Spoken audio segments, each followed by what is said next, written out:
What if you were a planner for a terrorist organization that wanted to hijack 4 airplanes and crash them into the Twin Towers, the Pentagon, and the White House, the actual and intended targets of September 11, 2001? How would you go about it?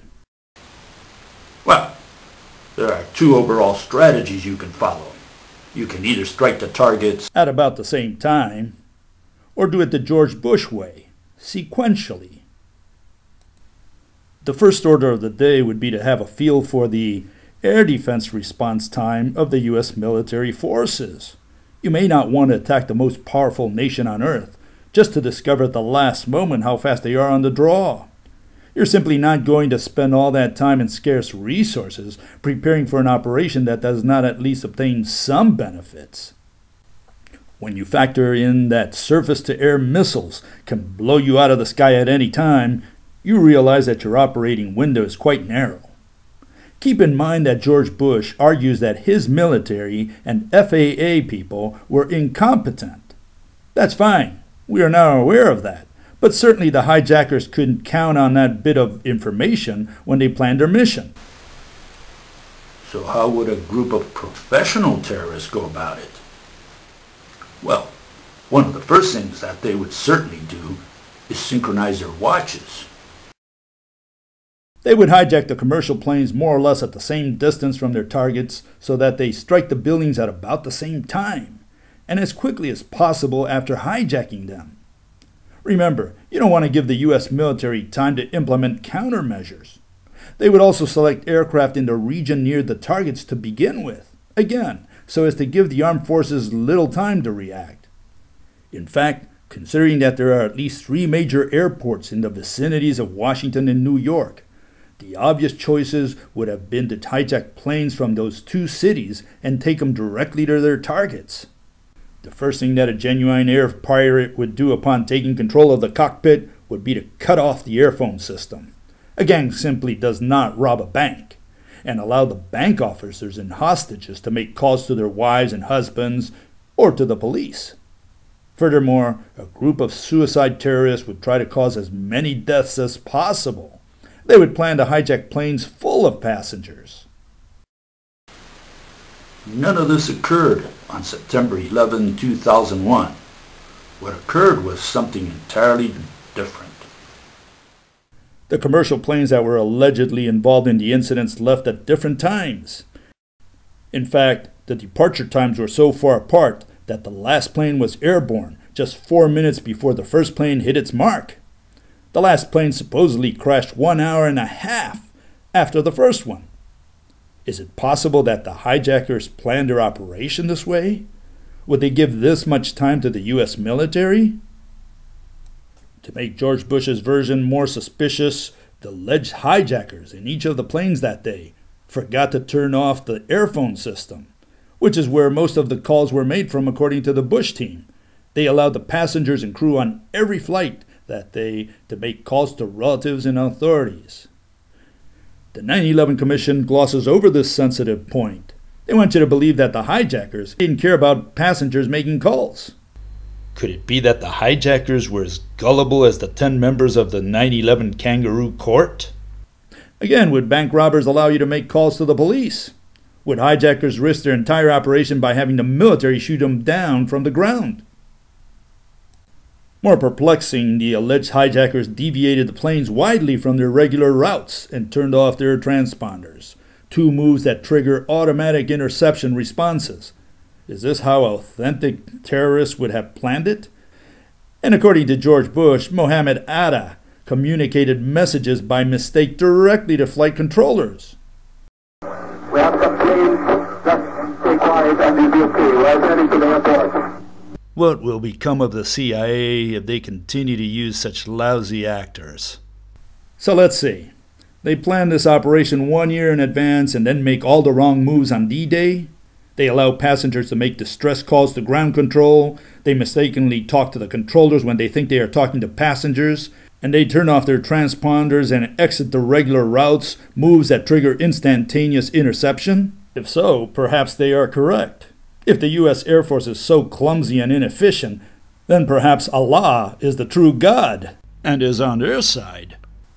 But then that wouldn't explain why the U.S. Air Force was a lot more efficient in Afghanistan and Iraq a couple of years later.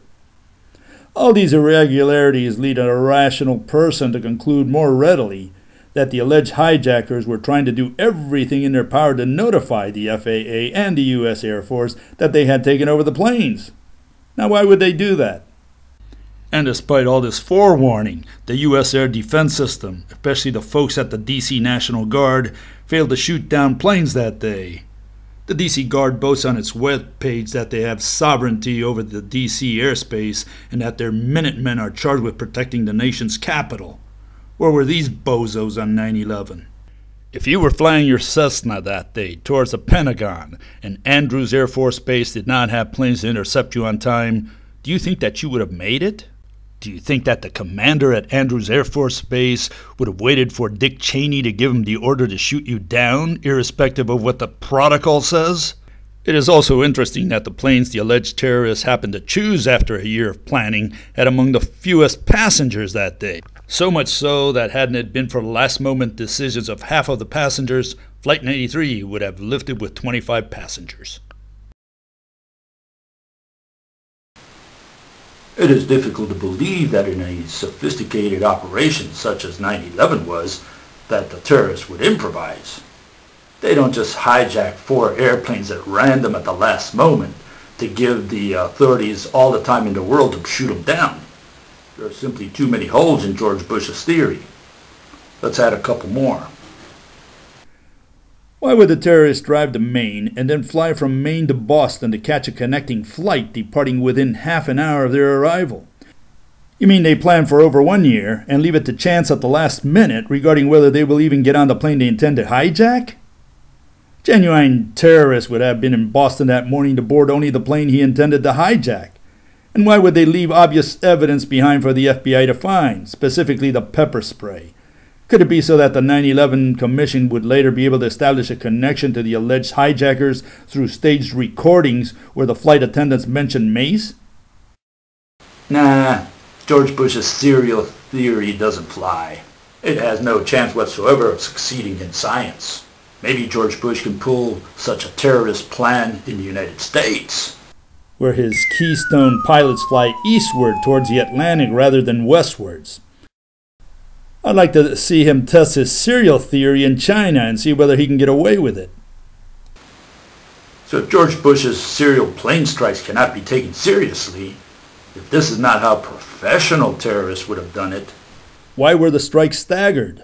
What was the purpose of each plane? Why 4? The first plane is easy to figure out, a slam dunk. American Airlines Flight 11 was planned as an attention getter. Once the hole was made in the North Tower and smoke was billowing out, just about everybody in the Western Hemisphere had their eyes upon the World Trade Center.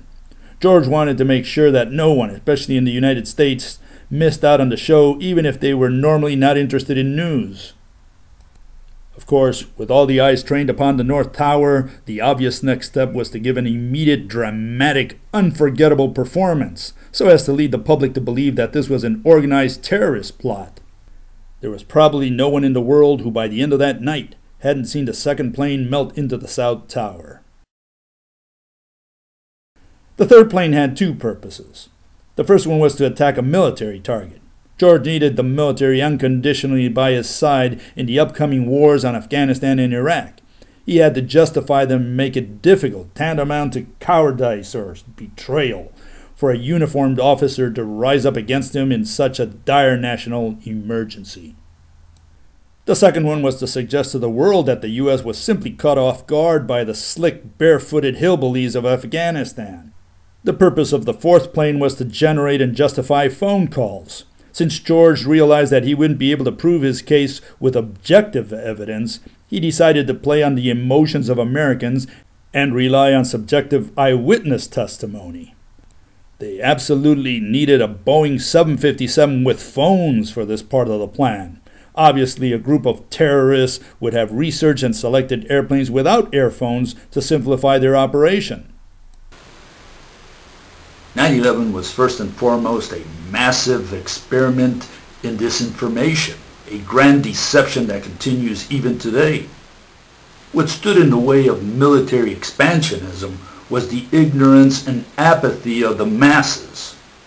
Americans had to be jolted out of their couches, shocked into understanding the importance that the Middle East had for global U.S. policy. I mean, this president's pretty much a victim of success. We haven't had an attack here in 5 years. Hell, the perception of the threat is so low in the society today that it's not surprising that the behavior pattern reflects a low threat assessment. And the same thing is in Europe. There's a low threat perception. The correction for that, I suppose, is an attack.